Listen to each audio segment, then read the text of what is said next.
Welcome to VVB9 news channel.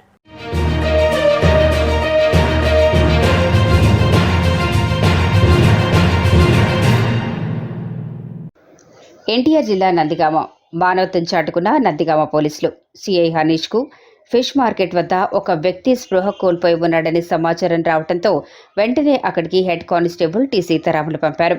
Head constable T సీతారాములు ఆ వ్యక్తి వద్దకు చేరుకుని స్పృహ కోల్పోయిన వ్యక్తిని లేచేలా చేసి మంచినీరు త్రాగించి స్వయంగా తన చేతులతో అల్పాహారం తినిపించి మానవత్వం చాటుకున్నారు. అతన్ని అక్కడి నుండి వైద్యం కోసం ఆసుపత్రికి తరలించారు.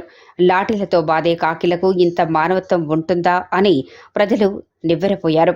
నందిగామ పోలీసులు తీరును చూసి చుట్టుపక్కల వారు సంతోషం వ్యక్తపరిచారు.